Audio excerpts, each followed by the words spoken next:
ये आपके जून सेशन में नेट के एग्जाम में आने की संभावना है इस तरह के कंसेप्ट्स। तो चलिए, ये सिर्फ 2 में पूछा गया डीआई है। तो आपको डीआई में क्या ध्यान रखना होता है, जब भी आप डाटा इंटरप्रिटेशन का सोल्व करो ना, तो हाथ पैर फुलाने नहीं है। बेसिकली पहले ये देखो कि इस टेबल में क्या क्या डेटास दिया हुआ है, बहुत शांति से।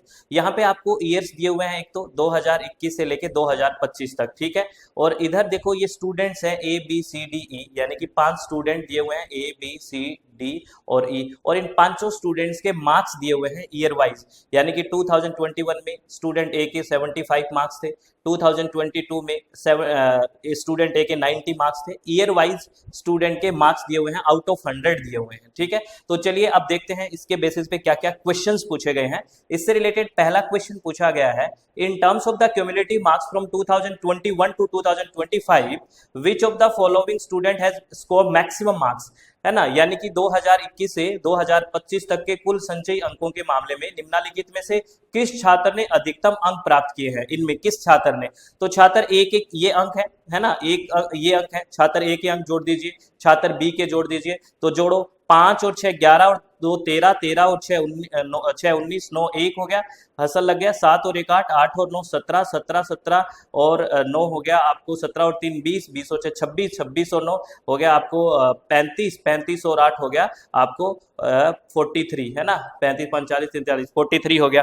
ऐसे ही इसको जोड़ो, 3 और 2 5, 5 और 6 11, 11 और 5 16, 16 और 2 18, 1 है ना, 8 और 1 9, 9 9 18, 18 7 25, 25 25 और 8 33, 33 और 8 कितना हो गया 41, 418। ऐसे इसके जोड़ो, 5 5 10 5 15, 15 5 20 21, 21 और 3 24 चौक 4 हो गया, हसल 2 लगी। 7 और 2 9, 9 और 8 17, 17 और 6 23, 23 और 6 29, 29 और 7 हो गया आपको 36, यानी कि 364 नंबर हो गए। उसके बाद 6 4 और 6 10, 10 और 5 15, 1 16, 6 1 लग गया, 8 और 1 9, देखो 8 8 ही है ना, 1 8 16 24 32 40 और 1 41, 416, ठीक है। उसके बाद 4 और 9 13, 13 और 5 18, 18 और 2 20, 20 और 3 23, 2 लग गया, है ना, 2 तो 1 8 8 2 8 16, 3 8 24, इसको 8 मान लो एक बार, 4 2 3 5 8 40, क्योंकि 2 इधर जोड़ लिया ना, दोनों में एक एक जोड़ दो तो 40, 403 ये नंबर हो गए। आपको अब बताना है कि मैक्सिमम मार्क्स कौन से स्टूडेंट के हैं। तो सीधा सीधा दिख रहा है, स्टूडेंट ए के जो मार्क्स हैं वो सबसे ज्यादा है, 439 है, 439। तो राइट ऑप्शन क्या हो जाएगा, फर्स्ट ऑप्शन हो जाएगा स्टूडेंट ए के। तो अब ये क्वेश्चन देखिए बहुत इजी है, और ये रिसेंटली डीआई का आपसे पूछा गया क्वेश्चन है। तो हम गलती कहाँ करते हैं, हम है ना, एक तो हड़बड़ी, यहाँ गलती होने के चांस क्या है, कई स्टूडेंट क्या है बिना देखे ऐसे जोड़ देंगे इसको, है ना। ये ईयर होते जोड़ने के, ऐसे जोड़ सकता है कोई स्टूडेंट फटाफट में, है ना। ये जल्दबाजी में जो मिस्टेक कर सकते हैं हम वो बात कर रहा हूँ। कोई स्टूडेंट यूं जोड़ देगा, यूं नहीं, ये स्टूडेंट वाइज पूछा है तो यूं ही जोड़ेगा ना हर स्टूडेंट के मार्क्स। पहली बात तो ये शांति से ध्यान रखना, ये मिस्टेक सिर्फ और सिर्फ जल्दबाजी से होने वाली है, वैसे नहीं होती। दूसरा क्या होता है, जब हम एडिशन करते हैं, जो जोड़ करोगे ना वहां गलती कर सकते हैं हम, फटाफट मतलब बहुत जल्दी करने की कोशिश करेंगे। घर पे प्रैक्टिस हमने की नहीं है, सारी प्रैक्टिस तो हमें एग्जाम हॉल में जाके करनी है, तो एक छोटी सी यहाँ एडिशन की भी गलती हो सकती है। तो प्लीज ये ध्यान रखें। और आप जो भी डीआई करें, मैं एक बात और बता देता हूँ, वहां आप जो रफ पेज में करते हो ना, तो रफ पेज में सही करो, साफ करा करो, क्योंकि आगे पीछे की डेटा को आगे जरूरत पड़ जाती है। जैसे कई बार ए का आपको डायरेक्ट आगे कहीं डेटा यूज हो जाए, जो मार्क्स है, तो आप देखोगे पेज में कहाँ करा था। इस तरह की चीज नहीं होनी चाहिए, तो ये ध्यान रखना। और बहुत शांति से प्रैक्टिस थोड़ा कैलकुलेशन की घर पे भी कर लेना, ठीक है। चलो आगे चलते हैं, नेक्स्ट क्वेश्चन। ये सब मैंने यहाँ पे जोड़ के रखा है, वो वही बातें हैं। अब ये जो अपना बैच है, इसके मैं लास्ट में बात करूंगा, जो इस सेशन के लिए लॉन्च हो चुका है। देखिए ये नेक्स्ट क्वेश्चन क्या है, टेबल तो सेम ही रहेगी। नेक्स्ट क्वेश्चन है, if we compare the cumulative combined marks of student A and B over the years with those student C and D, ठीक है, then the marks scored by A and B together are more than those scored by C and D by approximately what percent. क्या कह रहा है, यदि हम वर्षों में छात्र ए और बी के संचयी अंकों की तुलना छात्र सी और डी के अंकों से करें, तो ए और बी के द्वारा मिलाकर प्राप्त किए गए अंक, बहुत शांति से पढ़ना, है ना, ए और बी के द्वारा प्राप्त जो मिला के प्राप्त किए गए अंक सी और डी द्वारा प्राप्त अंकों से लगभग कितने प्रतिशत अधिक है। तो ए और बी सारे के सारे जो, अब यहाँ पे देखो पिछले डेटा की जरूरत आपको पड़ गई, क्योंकि ये कह रहा है कि ए और बी ने जो सारे ईयर्स में, एक ए ने ये मार्क्स जो लिए हैं और बी ने ये जो मार्क्स लिए हैं टोटल, इन दोनों को मिला लो। फिर सी और डी ने जितने मार्क्स लिए हैं उनको मिला लो, फिर उसका कंपेयर करो कि कितना परसेंट उन्होंने ज्यादा लिया है। क्वेश्चन समझ में आया? तो अब मैं ये कह रहा था, देखो पीछे वाले डेटा की जरूरत पड़ गई ना कि ए के टोटल कितने थे। अगर आपने वो सही से डेटा नहीं लिखा हो तो आप इनको फिर जोड़ोगे, ए के फिर बी के जोड़ोगे। ठीक है, तो चलो इसको सोल्व करते हैं, और कहाँ मिस्टेक हो सकती है हमें वहां बात करनी है ना। ये कंसेप्ट समझ में आ जाना चाहिए। देखो हमने क्या किया, ए और बी, तो ए का हमने पीछे जोड़ा था 439 था टोटल मार्क्स, अभी जोड़ा था ना 439 था, और बी का जो टोटल हमने मार्क्स जोड़ा था 418 था। 418 नंबर थे या नहीं, अभी हमने जोड़े हैं, तो टोटल मार्क्स कितने हो गए 857। अगर ए और बी के टोटल मार्क्स की बात करें तो 857 हो गए दोनों को जोड़ के, क्योंकि ए के मार्क्स थे 439 और बी के मार्क्स थे 418 418 नंबर। ठीक है, और इसको कंपेयर किसके साथ करना है, सी और डी के साथ कंपेयर करना है। सी और डी, सी का हमने देखा था 364 मार्क्स थे और डी के मार्क्स थे 416, तो टोटल मिला के ये 780 नंबर हो गए। अब आपको ये पूछा है कि इससे कितना परसेंट ज्यादा हुआ है ना, यानी कि सी और डी से जो प्राप्त किए हैं ए और बी ने वो कितना परसेंट ज्यादा किया है। तो बहुत सारे स्टूडेंट क्या है इसमें सीधा सीधा आंसर 77 लिखाएंगे और ये ऑप्शन में फर्स्ट ही है। अब वो गलती यहाँ हो सकती है, वो क्या करेगा कि अच्छा भाई 857 मिले हैं और उसको मिले हैं 780, तो मैं घटा देता हूँ, ये 7 हो गया, ये 7 हो गया, 77 मार्क्स। भाई सिर्फ मार्क्स पूछता ना वो कि कितने मार्क्स ज्यादा उसने लिए हैं, तो आप वहां करके आ सकते हो 77 मार्क्स, लेकिन वो परसेंटेज पूछा है, यानी कि कितना परसेंट ज्यादा लेके आया है। अगर ये 77 ज्यादा लेके आया है लेकिन कितना परसेंट, यानी कि ये 77 अगर उसके 780 हैं सी और डी के, तभी इसके 77 ज्यादा है ना। तो ये कह रहा है अगर उसके 100 होते तो, यानी कि परसेंटेज में पूछा है, इस बात को समझ लीजिए, है ना। कई स्टूडेंट एक और गलती क्या करेंगे, ये 857 कहीं नीचे ना लिख दें, है ना। अरे जिसके साथ कंपेयर करना है ना भाई वो नीचे लिखना है, सी और डी के साथ कंपेयर करना है और उसी से ज्यादा लिया, उसी मार्क्स पे ज्यादा है, तो इसलिए नीचे कौन सा आएगा 780। यानी कि अब उसके 780 पे 77 ज्यादा है तो एक पे कितना होता 77/780, और 100 पे कितना होता तो इंटू 100 आ गया।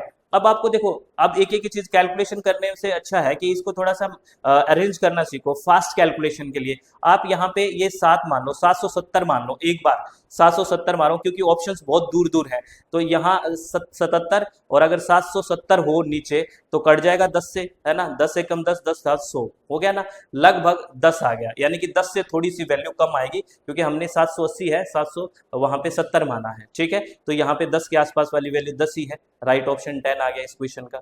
तो हमें कहाँ गलतियां सुधारनी है अपनी, पहली बात तो कंपेयर किससे करना है कि 857 नीचे ना लिख दो, वो सी और डी के साथ कंपेयर करना है, तो सी और डी की वैल्यू 780 थी। ठीक है, जोड़ के हमने देख लिया। और दूसरा हमें जो बात करनी है वो परसेंटेज पूछा है, डायरेक्ट नहीं पूछा कितना ज्यादा है। अगर ये पूछ ले डायरेक्ट कितना मार्क्स ज्यादा था तो 77 नंबर ज्यादा थे। ठीक है, ये बात आप लोगों को समझ में आ गई। अगर कोई डाउट है किसी भी तरह का डीआई में, तो आप इसमें हम बात कर रहे हैं, कमेंट करके बताइए कि मुझे ये डाउट है, तो हम उस पर डिस्कस भी करेंगे। ठीक है, चलो नेक्स्ट क्वेश्चन की बात करते हैं, है ना। नेक्स्ट क्वेश्चन है, which year witness the lowest average marks attend by the students, किस वर्ष में छात्रों द्वारा प्राप्त किए गए औसत अंक सबसे कम थे। अब यहाँ पे देखना क्या है, किस वर्ष में, यानी कि ईयर्स को ईयर्स वाइज कैलकुलेट करना है, ऐसे कैलकुलेट करना है, ये ध्यान रख लेना आप। जैसे अगर स्टूडेंट की बात कर रहे थे तो स्टूडेंट तो ऐसे मार्क्स आए ना स्टूडेंट्स के। ये देखो बहुत छोटी बातें मैं बता रहा हूँ, लेकिन यही मिस्टेक्स हमारे जो एग्जाम में हमसे होती है। और एक बात और, जो भी आप डीआई करो, डाटा इंटरप्रिटेशन, आप देखना उसमें से 2 क्वेश्चन तो ऐसे आते हैं 5 में से जो सिर्फ जोड़ घटाव करने होते हैं, 2 तो मिनिमम आप ठीक कर ही कर सकते हो, वो बस हमारी जल्दबाजी या घबराहट की वजह से गलत हो सकते हैं, नहीं तो बहुत आराम से। ठीक है, और 5 भी बहुत अगर प्रैक्टिस करो तो हो जाएंगे। तो अब ए और ऐसे 2021 2022 ऐसे जोड़ो। आपके पूछा है कि किस वर्ष में सबसे कम है, तो और क्या पूछा है, औसत अंक पूछे हैं। अब यहाँ पे देखो जोड़ के 5 का भाग देना, एवरेज कैसे निकालते हैं, एवरेज निकालते हैं कि जो टोटल हैं जितने भी हमारे मार्क्स आए टोटल, है ना, जैसे 75 82 75 84 74, इनका जोड़ लिया, जोड़ के ये टोटल आइटम्स का भाग देना 1 2 3 4 5। अब देखो सबको जोड़ जोड़ के 5 का भाग देने की जरूरत नहीं है, क्योंकि कारण क्या है, सब में ही 5 का भाग देना है, तो जो जिसका ऊपर वाला मार्क्स सबसे ज्यादा होगा, है ना, वो सबसे ज्यादा, जिसका सबसे कम होगा वो सबसे कम हो जाएगा।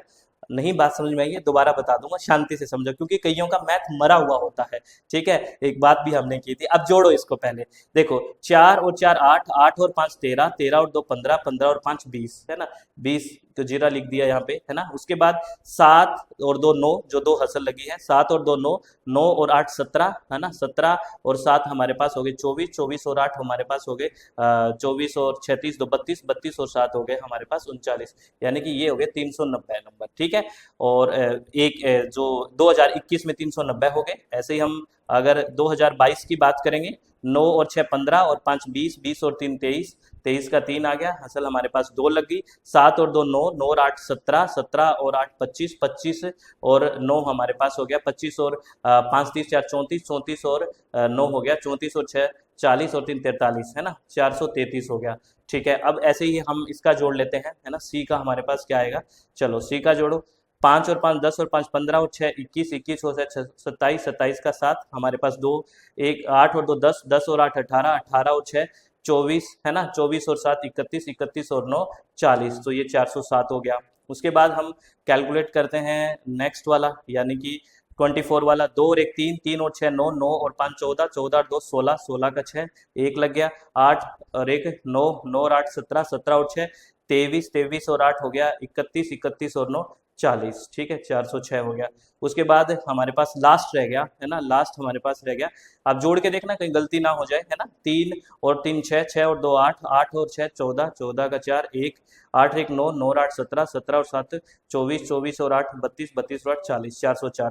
अब देखो ये होता है, अब सबसे कम किसके हैं, एवरेज पूछा है, तो अब आपको फंसाने के लिए है, अब एवरेज निकालने के लिए टोटल आइटम्स का भाग देंगे। अब 5 से सबको डिवाइड करोगे तो डिवाइड करने की जरूरत क्या है, जिसकी वैल्यू ऊपर सबसे कम है ना, उसकी वैल्यू सबसे कम हो जाएगी, क्योंकि सबको आपको 5 से भाग देना है।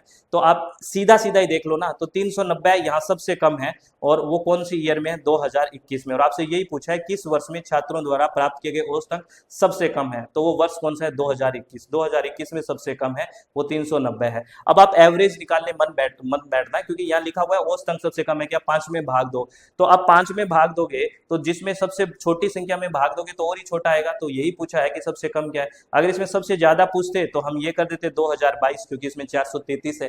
ठीक है ना, तो ये आपको ध्यान रखना है, और मैंने वैसे आपके उस तरीके से भी करके देख लिया है, बता दिया है, 390 फिर 5 का भाग दोगे, फिर 433 फिर 5 का भाग दोगे, 407 फिर 5 का भाग दोगे, 406 फिर 5 का भाग दोगे, 404 5 का भाग दोगे, तो देने की भाग जरूरत नहीं है। ठीक है, सीधा सीधा हो जाएगा, 2021 इसका आंसर हो गया। ठीक है, चलो नेक्स्ट क्वेश्चन। नेक्स्ट क्वेश्चन देखिए, क्वेश्चन है how many student experience continuous decrease in marks obtained from 2023 to 2025, कितने छात्रों के प्राप्त अंकों में 2023 से 2025 तक लगातार गिरावट दर्ज की गई है ना, कितने छात्र हैं जिनका 2023 से 2025 तक, यानी कि यहाँ से यहाँ तक लगातार गिरावट ही है। तो अगर हम स्टूडेंट ए की बात कर लेते हैं, स्टूडेंट ए में देखिए, ये देखो कितना सीधा क्वेश्चन है। स्टूडेंट ए में 2023 में 96 थे, 2024 में 92 और 2025 में 86, तो इसका मतलब एक तो स्टूडेंट ये है जिसकी सीधी गिरावट हो रही है, एक तो हमारे पास स्टूडेंट ये है जो 2023 से 2025 मार्क्स में गिरावट ही आ रहा है। देखो 96 से 92 हो गए, 92 से फिर 86 हो गए। बी का देखिए, बी का तो 76 के बाद 85 हो गया, नहीं ये गिरावट नहीं हो रहा कंटिन्यूस। सी की बात करें, 65 के बाद 66 हो रहा है, तो गिरावट नहीं हो रहा, इसको भी छोड़ दो, है ना। 85 के बाद 81, 81 के बाद 80, यहाँ पे भी देखो सीधा गिरावट हो रही है मार्क्स की, है ना, एक कंटिन्यूस गिरावट है चाहे कितनी भी हो। तो 85 के बाद देखिए 81 हुआ, 81 के बाद 80 हो गया, तो इसका मतलब एक स्टूडेंट ये है, दो।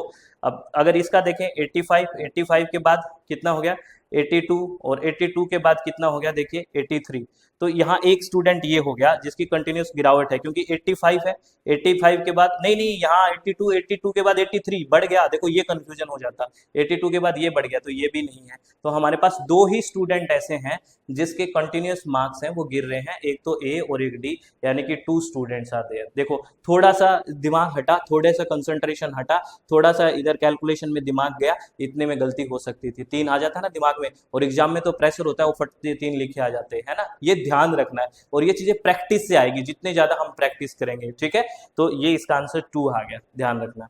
चलो देखो, इजी है, ये रिसेंट की पूछी हुई डीआई है जो आपके नेट के एग्जाम में, जो दिसंबर सेशन वाले एग्जाम में पूछी गई है। आपको ये नहीं है कि मैं ऐसे ही जो पूछ रहा हूँ, ये इवनिंग शिफ्ट में 2 जनवरी को जो एग्जाम हुआ था वहां पूछी गई थी। तो ये ध्यान रखो प्लीज, ठीक है। तो इसमें आपको बिल्कुल इजी क्वेश्चन कितने लगे हैं आप मुझे बताना। ये पांचवा क्वेश्चन देखिए क्या है। पांचवा क्वेश्चन है, what was the approximate percentage increase of marks for student C from 2023 to 2025।